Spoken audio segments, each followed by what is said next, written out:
Hello, and welcome to Elevate Health's 2025 Resource Navigation RFP webinar.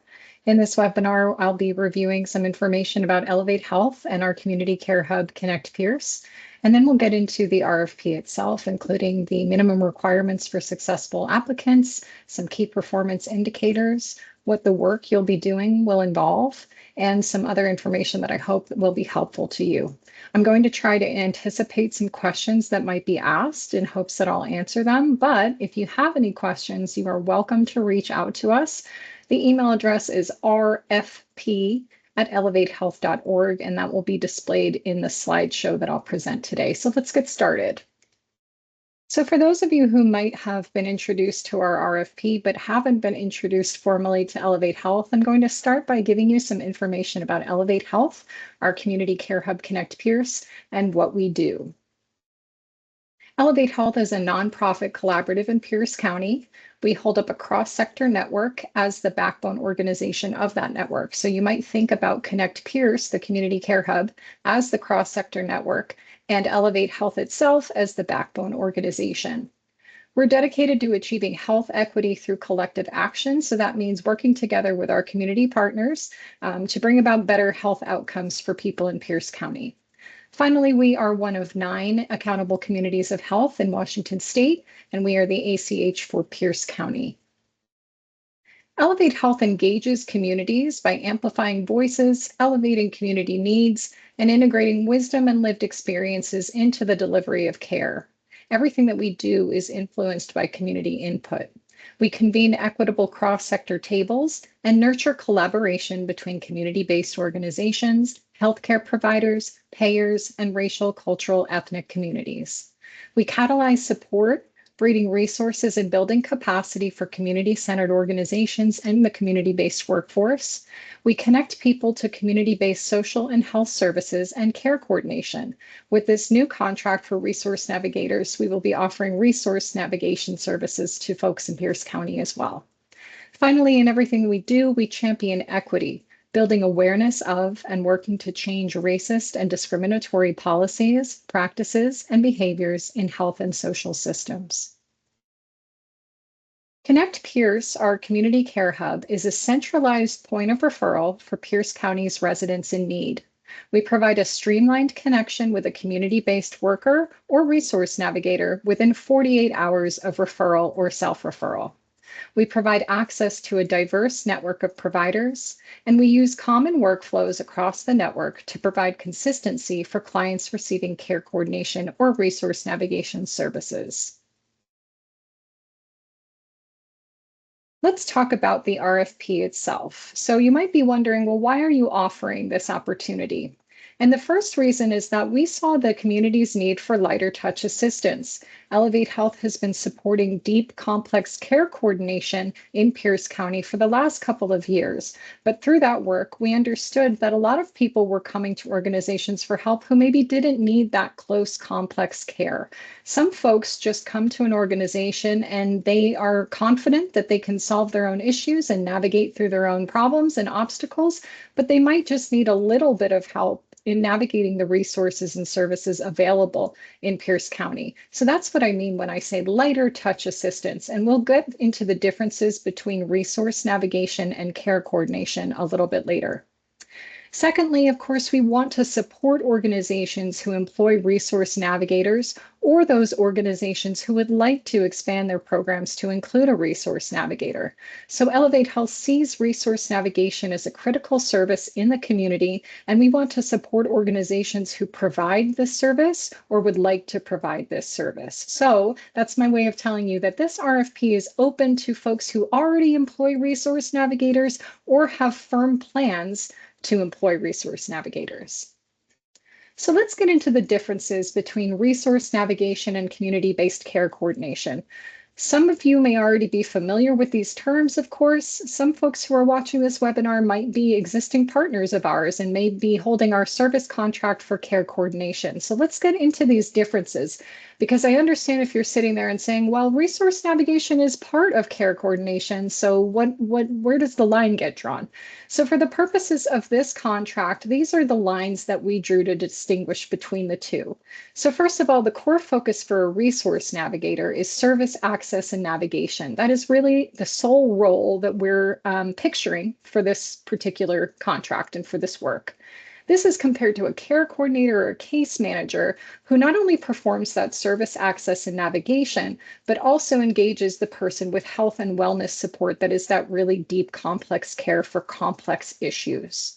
So typical activities for a resource navigator would include assisting families and individuals who have the time and resources to access services and resources with minimal guidance. So again, going back to that explanation that I gave a couple minutes ago, this is the person who might approach you or your organization and say, I just need a phone number for a food bank.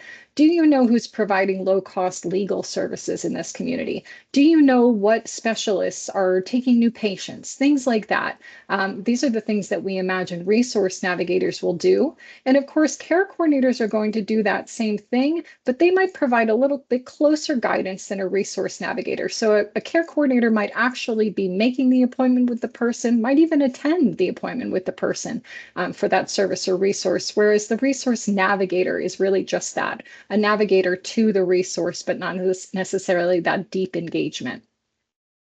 One of the main distinctions is that resource navigators engage in short-term referrals and system support. So this working relationship between a resource navigator and the client or participant, we expect to last between 1 and 3 months maximum, whereas the care coordinator is going to have a much longer-term relationship with that person or family, longer than 4 months typically.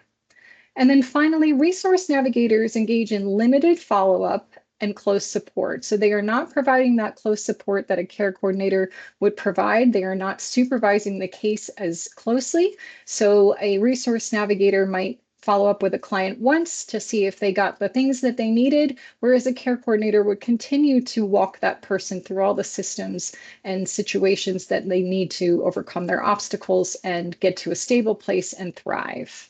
So those are really the central differences between a resource navigator and a care coordinator for the purposes of our contracts at Elevate Health.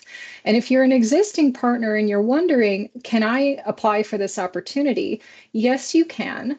I would say that the most important thing is that the resource navigator needs to be a distinct and separate role from any of your community-based workers who you're funding through our care coordination contract. So again, this should be a separate person. It can't be a double dipping situation, and that's because of the specifications of our funder. But the resource navigator should be one person, and then your care coordinators, your community-based workers would be a group or one or more other people.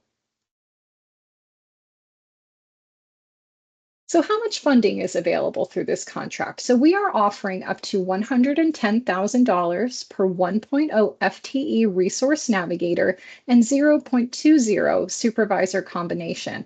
And of course, if you want to request funding for more than one resource navigator, you can do that. You can have up to 5 resource navigators if that's what you need at your organization. You can request funding for them. And as you request more workers, this amount of funding is going to increase. So for 2 workers, and a 0.4 supervisor combination, you would be eligible for up to $220,000. Again, this will go up for 3 workers. A 0.6 supervisor combination would be $330,000 eligible funding. This funding is solely meant to cover salary and benefits, as well as the anticipated mileage incurred during resource navigation work and training costs.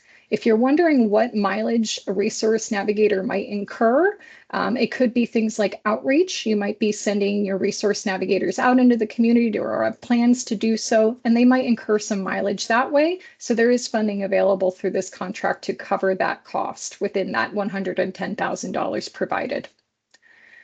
Finally, there is additional quarterly performance-based funding. So you are insured, if you are awarded a contract, you are insured the base payment of that $110,000 or whatever amount of funding you're requesting according to how many workers you have.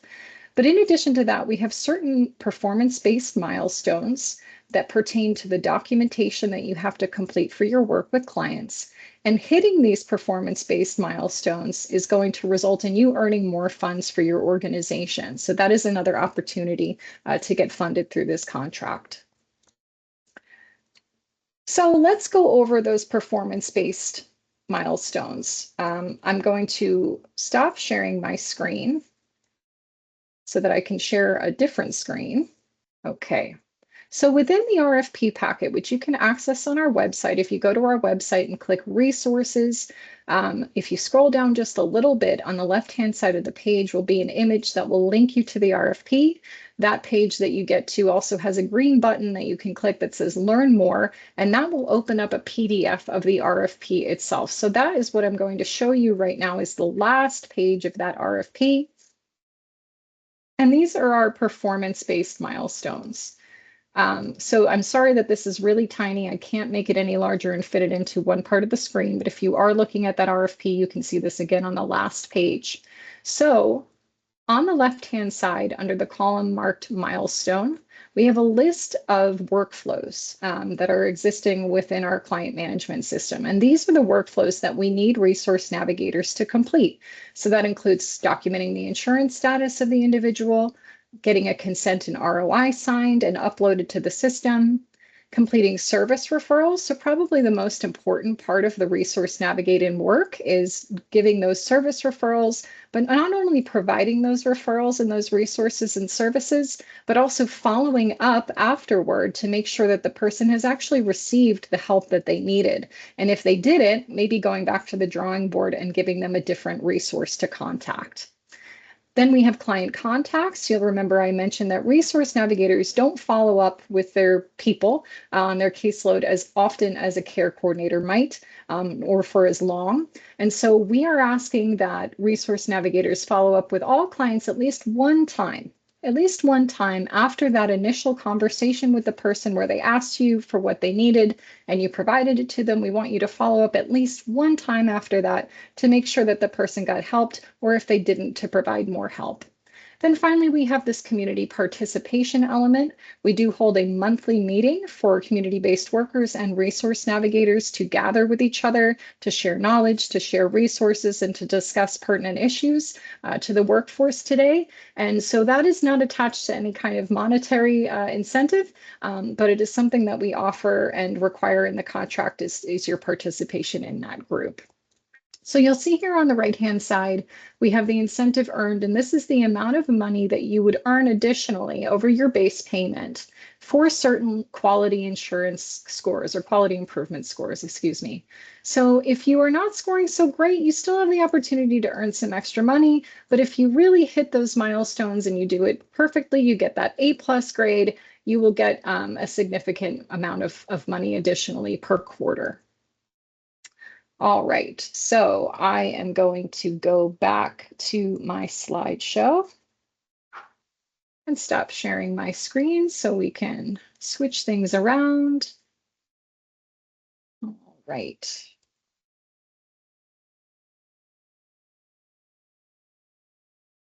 So in addition to the milestones that I just reviewed, we also have some key performance indicators. So these are some basic requirements that we have for folks who are funded through this contract. First of all, we have a recommended minimum monthly enrollment of 50 clients per resource navigator as documented in the client management system. So you might be wondering, how did we arrive at the number 50? We did some research about caseloads for resource navigators across the country and within Washington state, and we arrived at the number 50 as a reasonable amount of clients that a resource navigator could hold per month, given the light touch of their assistance. Really, if you're feeling too burdened by the caseload, that might be an indication that the person should go to care coordination, and we can talk about that a bit later. But moving on, we ask that you make a minimum of 3 outreach attempts to establish contact with referred clients prior to discharge, again, as documented in the CMS. So we're asking you to document everything. You are already having people come to your organizations to get help, but we might also refer clients to you. We receive referrals through our form on our website and through a couple of different other avenues. And when we receive those referrals, of course, we're going to then assign them out to a community-based worker or a resource navigator, depending on what that person needs. And at that time, we ask that you make those 3 outreach attempts. Then we ask that for all clients, based on legality, we ask that you document assigned consent and release of information for that person to participate in this program. And finally, documentation in the client management system of those closed loop referrals for all clients. So again, that is the most important part of this, is that not only do we want to give people the resources that they're asking for, but we also want to make sure that we're following up and that they actually got the help that they need. So next we'll talk about minimum criteria for successful applicants.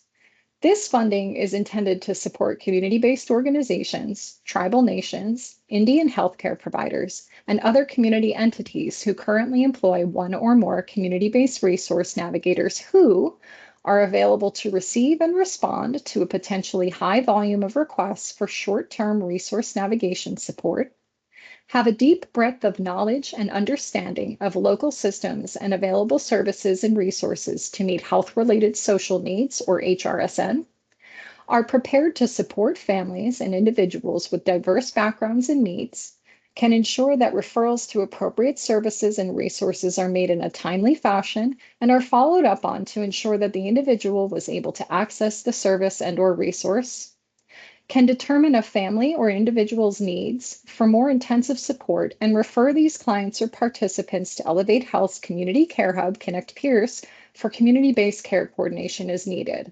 So I'll stop briefly here and say that part of your duty as a resource navigator under this contract would be to assess whether the person maybe needs a little more help than they think they do.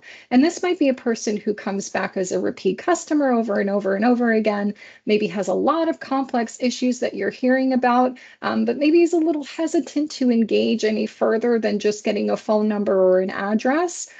This is the time to talk with that person about community-based care coordination and see if they want to engage for the longer term, because, as this references, we have care coordinators available through our network that person can be forwarded to, if you will. That person can be transferred onto the community-based workers caseload and receive services that way. So we do expect that you'll be able to determine an individual's needs, make a little bit of an assessment as to what would help them be successful, and communicate with us that the person needs a little more intensive help and has agreed to that so that we can get them in contact with a community-based worker. And then finally, we ask that the resource navigators support Apple Health or Medicaid enrolled or eligible families and individuals. We are really trying to serve underrepresented people through this contract. And so that is the Medicaid population in part, holds a lot of those folks. So moving forward, just again to talk a little bit more about focus populations, in addition to the Medicaid covered or eligible populations, we also have these populations of focus that we've determined at Elevate Health. If you're wondering how we determined and identified these focus populations, it happened through a couple of different ways. First of all, we thoroughly review data sets from the region and from the county as collected by Tacoma Pierce County Health Department and several health systems in Pierce County. We take a look at those data sets and we see who is jumping out as a population who needs more help, who is underrepresented or minoritized, or living in an area that maybe is not being served as adequately as other areas of Pierce County. We look at those populations, and those are the populations that we really want to hone in on providing services to.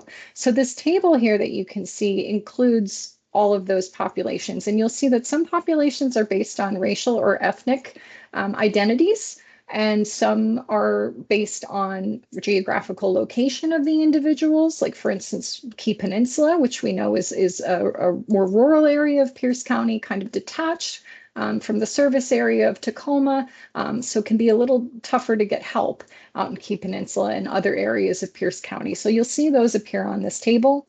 And then we have other kind of identity characteristics that round out this populations of focus table. So that includes adults with disabilities, immigrants, LGBTQIA individuals, older adults, refugees, tribal members, veterans, unhoused or unstably housed individuals and families, youth younger than 26 years old, and unaccompanied minors.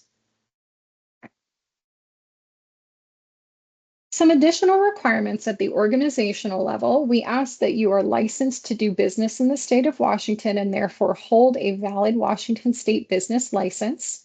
You must operate in Pierce County, Washington, and serve residents of Pierce County, Washington. Residents served through this program must be residents of Pierce County, Washington. And I do want to specify that awardees, you organizations who are awarded a service contract, will retain the right to serve whomever you want to serve. So I know that some organizations in Pierce County kind of sit right on that line between Pierce and King or Pierce and Thurston. And so it's fine for you to continue to serve those folks, but for the purposes of this program and who you would be documenting work with in the system, this is purely for Pierce County residents only. And the reason for that is that our other 8 sister ACHs, those accountable communities of health, all also have community care hubs who are serving folks in the same ways. And so if you run across or you're serving a person from a different adjacent county, that means that they can still get help. We just need to forward them to the right organization. You must hold a general liability insurance policy and furnish proof of this policy to Elevate Health prior to the execution of this contract. You must possess or provide all funded workers with all necessary technology, equipment, including cell phones, printers, scanners, laptops, etc. You must operate current antivirus software on all computers within the organization's network. You must provide all funded workers with IT support for security and equipment maintenance. You must agree to use Elevate Health's client management system, which is called VisionLink. And if a previous contractual relationship is relevant, your performance on the previous contracts will be considered in the review process or decision criteria for selection. So if you are an existing partner with us, or you have partnered with us in the past, we will review your performance on previous contracts as part of our selection criteria.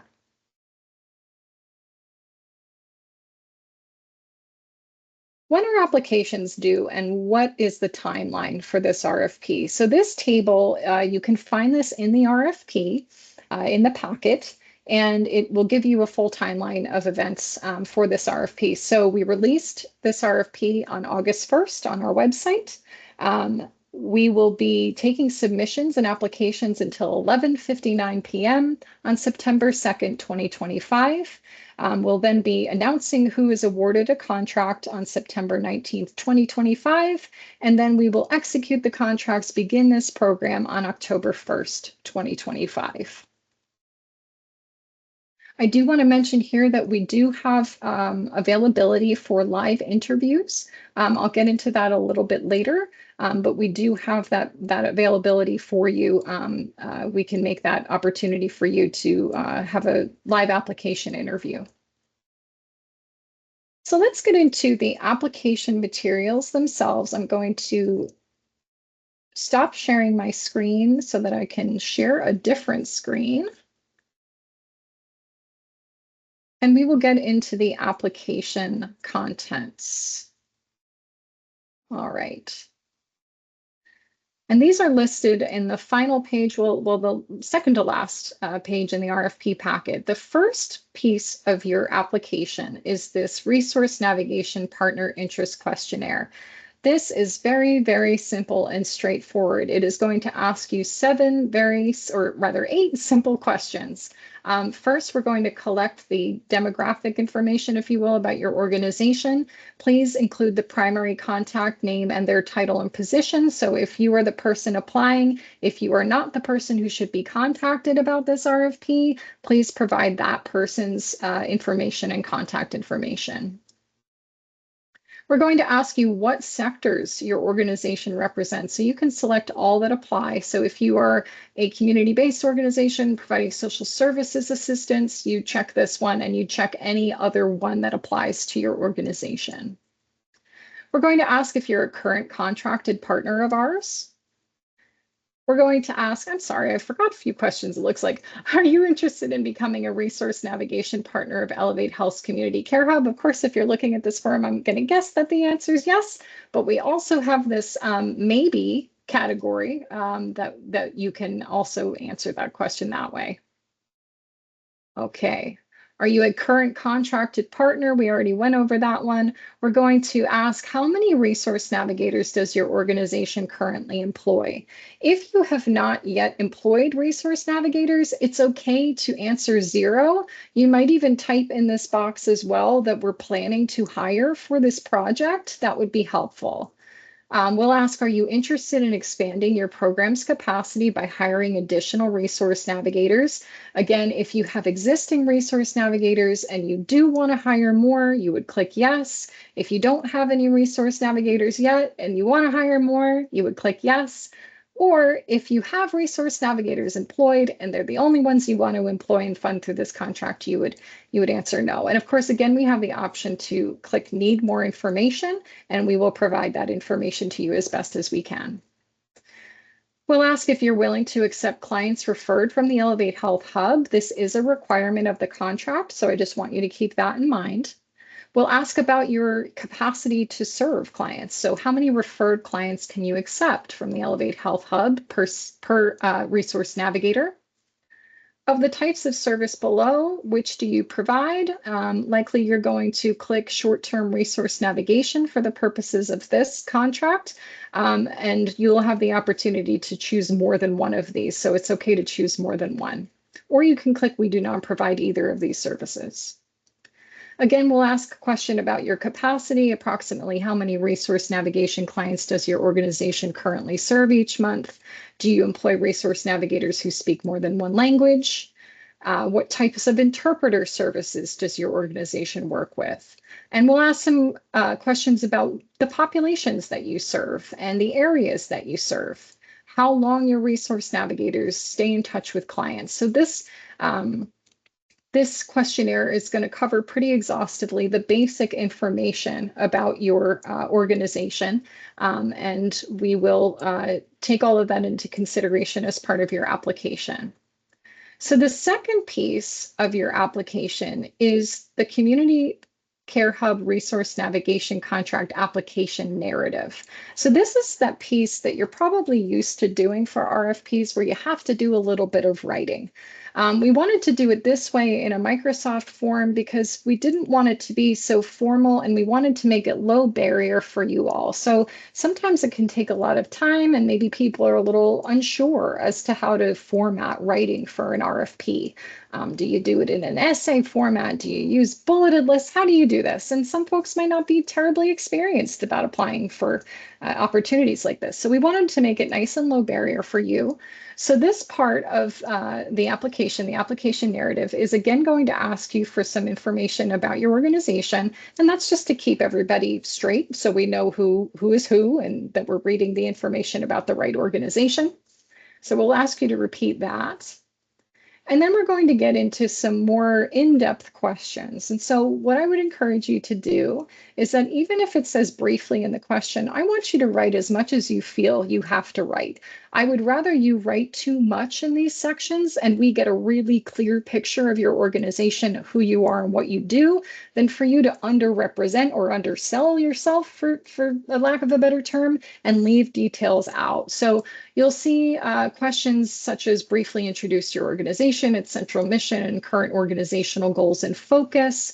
Then it'll get a little bit more into the specificities of your resource navigation program or what you have planned for a resource navigation program.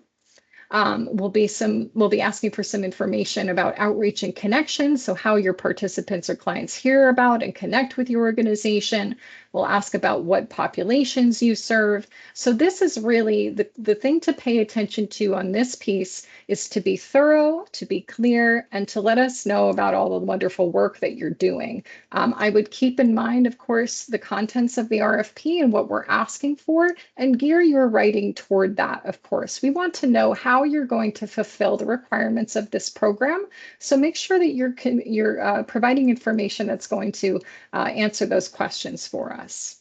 So when you're all done, you're going to click Submit. and that's going to come automatically to us. Okay. So the final piece in your application is the resource navigation budget. So when you click the link in the RFP, you're going to come to this page, and then you're just going to click on this and then click download. So you'll need to download this form and save it with your organization's name, of course. And this spreadsheet includes some directions on how to fill out the budget template. So I've provided some directions for you there just in case things get confusing for folks. So if you look at the budget, as you can see, and this is what I was talking about earlier, this budget template includes spaces for you to outline your personnel costs, so that would be salaries, your benefits, your mileage, and your staff training costs. So for this piece up here, I'm not going to get too much into detail with it, but really all you're going to do is under staff member and role, you would just write resource navigator and do that as many times as you need to in the spaces here. And then if it's a 1.0 FTE, you're just going to put 1.0 there, and then you're going to put their full-time salary. So how much would this person be making or costing, I guess is a way to think about it.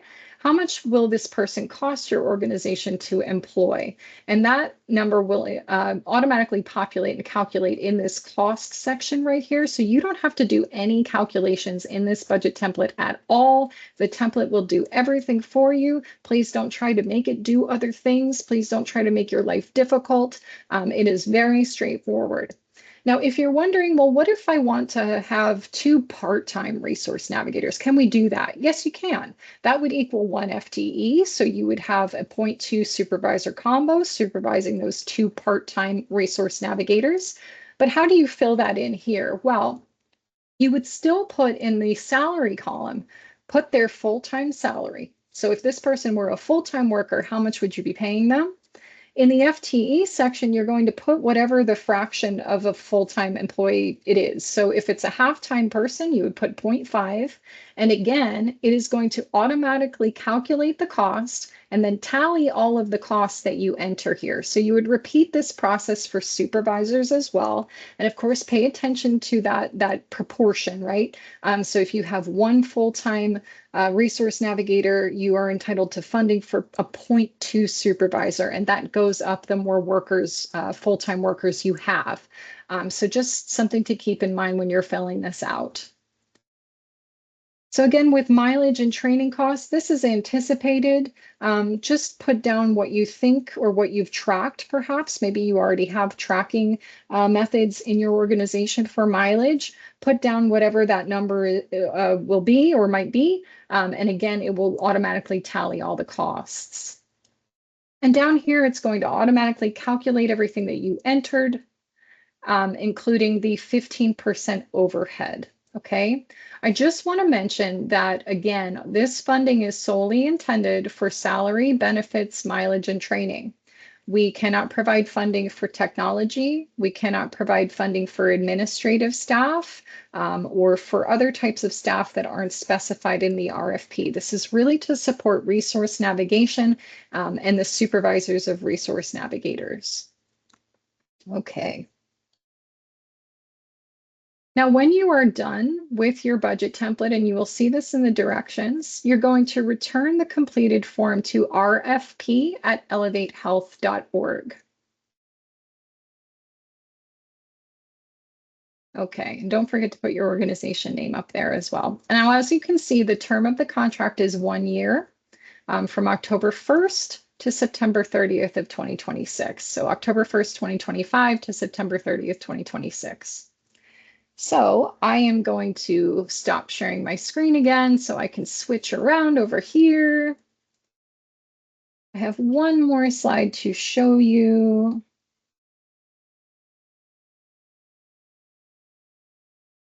So again, I can't stop saying the email address, so I want to make sure that you have it. If you have any questions at all, there are no silly questions, please send them to rfp@elevatehealth.org. So you can email your inquiries and your letters of intent to apply to me, Heather Thine, at rfp@elevatehealth.org. And questions and responses will likely be shared with all interested organizations because there's a really good chance that the question you're asking somebody else wants to ask, but maybe forgets or doesn't want to for some reason, or who knows. So any questions you ask about this RFP are going to be shared out with others, unless it's something personal or specific to your organization that you don't want us to share. Now, I do want to mention letters and emails of intent are not required. You do not have to send us a letter or email of intent to apply unless you would like to do so. But your questions and any kind of inquiries that you might make in that letter of intent can assist us in preparing for submissions reviews. Any questions and answers that I receive in response to this webinar will be sent out as the frequently asked questions. So again, send those questions to rfp@elevatehealth.org. I will assemble all those questions that you ask, put them together in a pretty format, and send it out to all of you so that all of you can get that information. And then a little bit more about virtual live application interviews. So again, we are interested in making low barrier opportunities. And so we understand that some organizations in Pierce County might be doing awesome work, and they might also be serving clients who require different language capacities and different languages to be spoken. And you might be an organization who is entirely staffed by people whose first language is not English, their second language is not English, their third language is not English. So we wanted to make a really low barrier way for you to apply for this opportunity. And that is why we are extending virtual live application interviews for those folks who maybe speak a different language and feel more comfortable speaking rather than writing, or may have a barrier to writing otherwise. That's okay. Whatever it is, we want to hear from you and we want to support you in your pursuit of this RFP. So please let us know at rfp@elevatehealth.org if you need that. If you would like to have a live interview with us, we can accommodate with you as long as our schedules allow for it. And we will schedule it on a first come, first served basis. Thank you very much for watching this webinar. I hope that it was helpful to you and clarified some things about how to take advantage of this opportunity.